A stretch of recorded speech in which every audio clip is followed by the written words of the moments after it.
வணக்கம், நான் தான் உங்கள் Shabdina. Welcome back to Shabdina's kitchen. இன்றைக்கி நம்ம கிச்சனில் பார்க்க போது கருவேப்பிலை சாதம் எப்படி பண்ணுறது பார்க்க போகிறோம். இதோட லெமன் ரைஸ், அதுக்கப்புறம் தேங்காய் துவையல் எப்படி பண்ணுறது பார்க்க போகிறோம். இப்போ இந்த ரெசிபிக்கு தேவையான பொருட்கள் பார்த்தலாமா? கருவேப்பிலை சாதத்துக்கு தேவையான பொருட்கள்: கருவேப்பிலை 1 பவுல், அதாவது 1 கைப்பிடி; உளுத்தம்பருப்பு 4 டேபிள் ஸ்பூன்; கடலைப்பருப்பு 3 டேபிள் ஸ்பூன்; வேர்க்கடலை 5 டேபிள் ஸ்பூன்; சின்ன வெங்காயம் 15 நம்பர்; பூண்டு 15லேருந்து 20 பல்லு; காய்ந்த மிளகாய் 10லேருந்து 12 நம்பர்; தேங்காய் பத்தை 2 நம்பர்; புளி 1 நெல்லிக்காய் சைஸ்; கொத்தமல்லி தேவையான அளவு; கடுகு 1/4 டீஸ்பூன்; சீரகம் 1/4 டீஸ்பூன்; பெருங்காயம் 1/2 டீஸ்பூன்; உப்பு தேவையான அளவு; நெல்லெண்ணெய் சமைக்கிறதுக்கு தேவையான அளவு; நெய் 1 டீஸ்பூன். இதாங்க இந்த ரெசிபிக்கு தேவையான பொருட்கள். இந்த கருவேப்பிலை சாதம் பண்ணுறதுக்கு நம்ம என்ன பண்ணுறோன்னா, நம்மக்கிட்ட இருக்க அந்த கடலைப்பருப்பு, உளுத்தம்பருப்பு, காஞ்ச மிளகாய், கருவேப்பிலை இதெல்லாம் போட்டு வறுத்துட போகிறோம். அதனால கொஞ்சமாக எண்ணெய், இந்த எண்ணெய் லைட்டாக சூடாகிற டைமில் இந்த உளுத்தம்பருப்பு, கடலைப்பருப்பு, காஞ்ச மிளகாய் போட்டிருக்கேன்.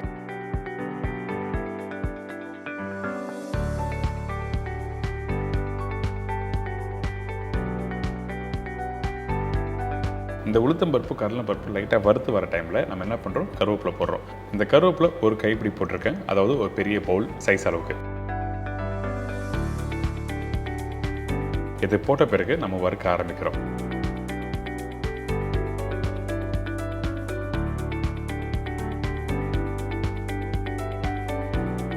இந்த கருவேப்பிலை கொஞ்சம் வறுத்து வர டைமில் நல்லா முறுமுறுன்னு வரும். அதுக்கு பிறகு நம்ம என்ன பண்ணுறோம்னா, இந்த தேங்காய் போடுறோம்.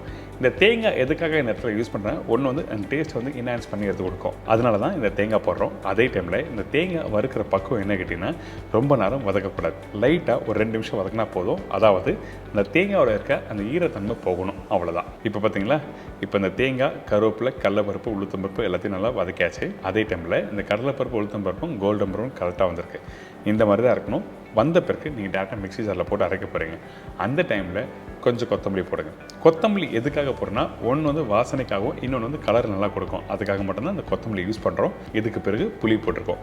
புளி ரொம்ப அதிகமாக இருந்தால் இந்த மாதிரி ரெசிபிக்கு நல்லா இருக்காது. அதனால் ஒரு சின்ன துண்டு போடுங்க. இதெல்லாம் போட்ட பிறகு தண்ணி ஊற்றி அரைச்சிடறோம். அரைக்கிற பக்கம் என்ன கிட்டனா, ஒரு 80 to 90% அளவுக்கு அரைச்சிருங்க. ஃபைன் பேஸ்ட்டாக அரைக்கக்கூடாது. நீங்கள் நார்மலாக வீட்டில் சட்னி வந்து நல்ல ஃபைன் பேஸ்ட்டாக அரைச்சிருப்பீங்களா, அந்த மாதிரி அரைச்சிங்கன்னா இந்த மாதிரி கருவேப்பிலை சாதத்துக்கு நல்லா இருக்காது. அதனால தான் ஒரு 10% குறைன்னு அரைச்சா நல்லாயிருக்கும்னு சொல்ல வரேன். இப்போது இந்த கருவேப்பிலை பேஸ்ட் ரெடி ஆயிடுச்சு. இதுக்கு பிறகு நம்ம என்ன பண்ண போகிறோம் அப்படின்னா, தாளிப்பை போட்டு அந்த கருவேப்பிலை பேஸ்ட்டும் ரைஸும் மிக்ஸ் பண்ண போகிறோம். அதனால் இந்த மண்சட்டியில் கொஞ்சம் எண்ணெய் ஊற்றிருக்கேன். இந்த எண்ணெய் சூடான பிறகு கடுகு போடுங்க. இந்த கடுகு நல்லா பொரிஞ்சு வர டைமில் சீரகம் போடுறோம். தாளிப்பு கரெக்டாக நீங்கள் போட்டுன்னா அந்த ஃப்ளேவர் நல்லா எடுத்து கொடுக்கும். அதனால தான் தாளிப்பு கரெக்டாக போடணும்னு சொல்கிறேன். இந்த சீரகம் போட்ட பிறகு பூண்டு, பச்சை வேர்க்கடலை, கடலைப்பருப்பு, உளுத்தம்பருப்பு. ஸோ இந்த மாதிரி நீங்கள் சேர்த்து நீங்கள் போடும்போது கரெக்டாக ஈவனாக வறுக்கிறதுக்கு ஈஸியாக இருக்கும். அதனால தான் எல்லாமே ஒன்றா பொண்ணு சொல்கிறேன். அதுக்கு பிறகு காஞ்ச மிளகாய், பச்சை கருவேப்பிலை இதெல்லாம் போட்ட பிறகு நல்லா வறுக்க ஆரம்பிங்க. இந்த இடத்துல அந்த பூண்டு எப்படி வதக்குறதுன்னு சொல்லி பார்க்கணும், ரொம்ப முக்கியம். அதாவது எந்த அளவுக்கு கரெக்டாக நீங்கள் வறுத்துட்டு அடுத்த ஸ்டேஜ் போகணும்னு சொல்ல வரேன். இப்போ பூண்டு பார்த்தீங்கன்னா ஒரு 50 to 60% அளவுக்கு இந்த தாளிப்புலேயும் கரெக்டாக வதக்கியிருப்போம். அதே டைமில் இந்த பச்சை வேர்க்கலையும் நல்லா வறுத்துருப்போம். நீங்கள் சாப்பிடும்போது அந்த வேர்க்கடலை, கடலைப்பருப்பு, உளுத்தம்பருப்பு வந்து கடக்க முடக்கு நிற்கணும் சாப்பிட்றதுக்கு. அந்த அளவுக்கு நீங்கள் கரெக்டாக வறுத்துருங்க. இப்போ அந்த பூண்டோட கலரும் பாருங்கள், கரெக்டாக கோல்டன் ப்ரௌன் வந்திருக்கும். அதுக்கு பிறகு இந்த சின்ன வெங்காயம், இந்த சின்ன வெங்காயம் 1/2 இல்லை 1/3 கட் பண்ணி போடுங்க. ரொம்ப பொடிசாக கட் பண்ணி போட வேண்டிய அவசியமே இல்லை. இந்த வெங்காயம் போட்ட பிறகு ஒரு 2 செகண்ட் வதக்கிட்டு அதுக்கு பிறகு அரைச்சி வச்சுருக்க இந்த கருவேப்பிலை பேஸ்ட் இதில் போடுறோம். இந்த கருவேப்பிலை பேஸ்ட்டு போட்ட பிறகு நம்ம என்ன பண்ணுறோன்னா, இந்த இடத்துல தேவையான அளவுக்கு உப்பு போட்டுருங்க. ஃபஸ்ட்டே உப்பு போட்டிங்கன்னா மிக்ஸ் பண்ணுறதுக்கு ஈஸியாக இருக்கும். அதனால தான் ஸ்டார்டிங்கே உப்பு போட்டுறோம். இதுக்கு பிறகு அந்த தாளிப்போட நல்லா மிக்ஸ் பண்ணுங்கள். இந்த இடத்துல கொஞ்சம் கெட்டியாக இருக்கும். சில பேர் கொஞ்சம் லைட்டாக தண்ணி ஊற்றி டைல்யூட் பண்ணலாமல் கேட்பாங்க. அப்படி பண்ணக்கூடாது. இந்த மாதிரி வெரைட்டி ரைஸுக்கு கொஞ்சம் திக்காக இருந்தால் தான் நம்ம மிக்ஸ் பண்ணுறதுக்கு நல்லாயிருக்கும். இதுக்கு பிறகு பெருங்காயம், அதே டைமில் பொன்னி ரைஸும் போட ஆரம்பிக்கிறோம். இந்த மாதிரி ரெசிபிக்கு வந்து பொன்னி ரைஸ், அதாவது பாயில் ரைஸ் தான் நல்லாயிருக்கும்.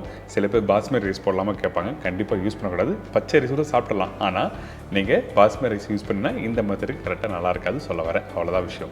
இதுக்கு பிறகு ஒரு டீஸ்பூன் நெய் போட்டு நல்லா மிக்ஸ் பண்ணுறேங்க. மிக்ஸ் பண்ணி எடுத்தினா அப்படியே உதிரியாக நல்லா சூப்பராக இருக்கும். அதே டைமில் ஈரத்தன்மை இருக்கும்.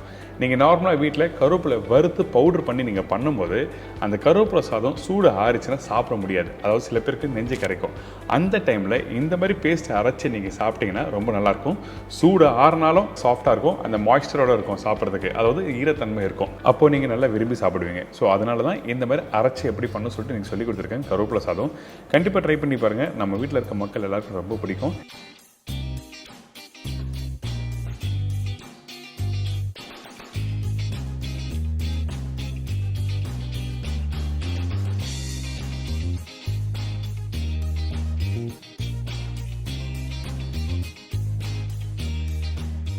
இதை தொடர்ந்து லெமன் ரைஸ் தேவையான பொருட்கள்: வேக வச்ச சாதம் 1 கப்பு, லெமன் 2 நம்பர், கடலைப்பருப்பு 1.25 டேபிள் ஸ்பூன், உளுத்தம்பருப்பு 1.25 டேபிள் ஸ்பூன், வறுத்த வேர்க்கடலை 2 டேபிள் ஸ்பூன், முந்திரி பருப்பு தேவையான அளவு, காய்ந்த மிளகாய் 10 நம்பர், பொடிசு நறுக்கிய இஞ்சி 1.25 டேபிள் ஸ்பூன், பச்சை மிளகாய் 2 நம்பர், சீரகம் தாளிப்புக்கு தேவையான அளவு, கருவேப்பிலை தேவையான அளவு, கொத்தமல்லி சிறிதளவு, மஞ்சத்தூள் 1/4 டீஸ்பூன், பெருங்காயம் 1/2 டீஸ்பூன், கடுகு 1/4 டீஸ்பூன், உப்பு தேவையான அளவு, நல்லெண்ணெய் குக் பண்ணுறதுக்கு தேவையான அளவு.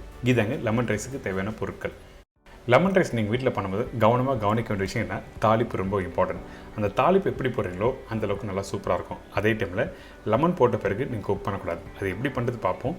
ஃபஸ்ட்டு மஞ்சத்தில் எண்ணெய் ஊற்றிருக்கேன், அதாவது நல்லெண்ணெய் போட்டிருக்கோம். நல்லெண்ணெய் சூடான பிறகு கடுகு 1/4 டீஸ்பூன் போட்டிருக்கேன். கடுகோட சீரகம் கம்மியாக இருக்கணும்.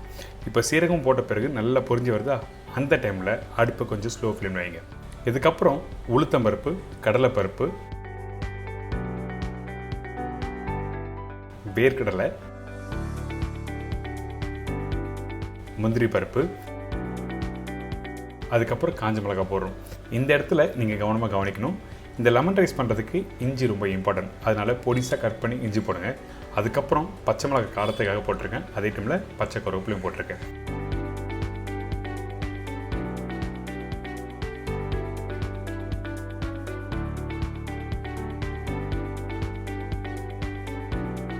இதெல்லாம் ஸ்லோ ஃப்ளேமில் வறுத்து பார்த்தீங்கன்னா இந்த மாதிரி கடலைப்பருப்பு, உளுத்தம்பருப்பு, முந்திரி பருப்பு எல்லாமே வந்து கொஞ்சம் கோல்டன் ப்ரௌன் கலர் வந்திருக்கும். அதுக்கு பிறகு பெருங்காயத்தூள் போடணும்.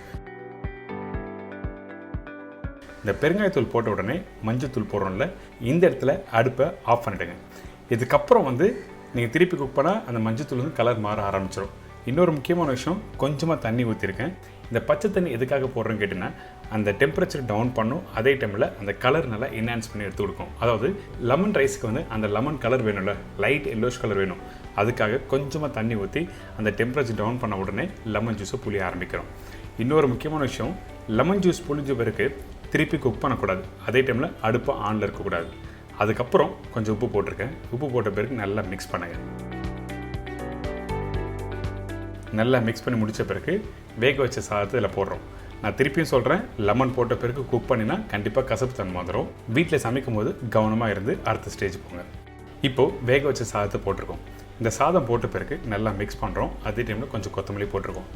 பல்க் குவான்டிட்டி பண்ணுறீங்கன்னா அந்த டைமில் ரைஸ் வெடிக்கும் போது கொஞ்சமாக மஞ்சத்தூள் போடலாம். எதுக்காகனா அந்த கலர் நல்லா கரெக்டாக எடுத்து கொடுக்கும். அதனால் நிறைய குவான்டிட்டி பண்ணுன்னா அந்த டைமில் மஞ்சத்தூள் போடலாம். இதுமாதிரி சின்ன குவான்டிட்டி பண்ணும்போது டேரெக்டாக வந்து தாளிப்புலேயே மஞ்சத்தூள் போட்டு இந்த மாதிரி நல்லா மிக்ஸ் பண்ண ஆரம்பிங்க. சிம்பிள் லெமன் ரைஸ் நீங்கள் வீட்டில் பண்ணும்போது பார்க்க வேண்டிய விஷயம்னா அந்த தாளிப்பு, அதுக்கப்புறம் மஞ்சத்தூள் போட்ட பிறகு அடுப்பு ஆஃப் பண்ணணும். இன்னொரு முக்கியமான விஷயம், லெமன் ஜூஸ் போட்ட பிறகு குக் பண்ணக்கூடாது. இதை நீங்கள் கவனமாக கவனித்து நீங்கள் வீட்டில் பண்ணால் ஒரு சூப்பரான லெமன் ரைஸ் ரெடி.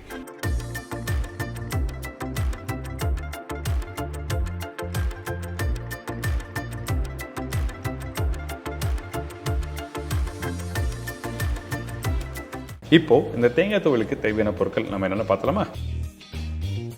தேங்காய் 5 பத்தை, உளுத்தம்பருப்பு 1 டேபிள் ஸ்பூன், காய்ந்த மிளகாய் 10லேருந்து 12 நம்பர், பூண்டு 20 பல்லு, புளி ஒரு நெல்லிக்காய் சைஸ், கருவேப்பிலை தேவையான அளவு, உப்பு தேவையான அளவு. இதாங்க இந்த ரெசிபிக்கு தேவையான பொருட்கள்.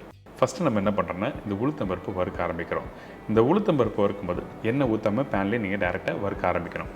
அதே டைமில் கருக்கக்கூடாது, ரொம்ப இம்பார்ட்டன்ட்.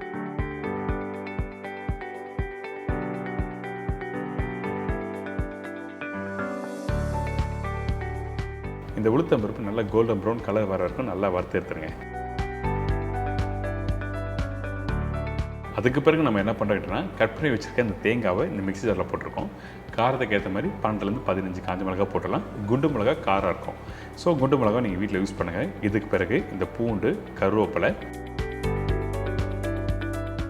புளி ஒரு நெல்லிக்காய் செய்ய சொல்லியிருக்கேன். அதாவது நீங்கள் சாப்பிடும்போது அந்த புளிப்பு தன்மை தெரியும். அதுக்கப்புறம் தான் அந்த பூண்டோட டேஸ்ட்டு, அதுக்கப்புறம் காஞ்ச மிளகாய் காரத்திலும் தெரிய வரும். ஸோ அந்த அளவுக்கு கரெக்டாக நீங்கள் போட்டுங்க. இதுக்கு பிறகு வறுத்து வச்சுருக்க அந்த உளுத்தம்பருப்பு கொஞ்சமாக தண்ணி ஊற்றி அரைச்சிடணும். நீங்கள் அரைக்கும் போது கெட்டியான பக்கத்தில் அரைச்சிடணும். அதே டைமில் கொஞ்சம் குறைன்னு அரைச்சா தான் சாப்பிட்றதுக்கு நல்லாயிருக்கும். துவையல் நைஸாகவும் அரைக்க வேண்டாம், ஒரு 90% அளவுக்கு நீங்கள் அரைச்சி எடுத்துருங்க. இந்த மாதிரி அரைச்சி முடித்த பிறகு நம்ம என்ன பண்ணுறோன்னா கொஞ்சம் உப்பு போட்டு திருப்பியும் அரைக்க ஆரம்பிக்கிறோம். அதுக்கு பிறகு ஓப்பன் பண்ணி பார்த்தீங்கன்னா இந்த மாதிரி நல்ல சுவையான ஒரு தேங்காய் துவையல் ரெடி. நான் சொல்கிற மெத்தடில் நீங்கள் வீட்டில் ட்ரை பண்ணி பாருங்கள். இந்த தேங்காய் துவையல் ரொம்ப சூப்பராக இருக்கும். ஃபேன்டாஸ்டிக்கான ஸ்டைலில் அந்த புளிப்பு, அந்த பூண்டோட காரம், அதுக்கப்புறம் காஞ்ச மிளகாய் காரம். ஸோ இந்த மாதிரி நீங்கள் வீட்டில் சாப்பிடும்போது உங்களுக்கு தெரிய வரும்.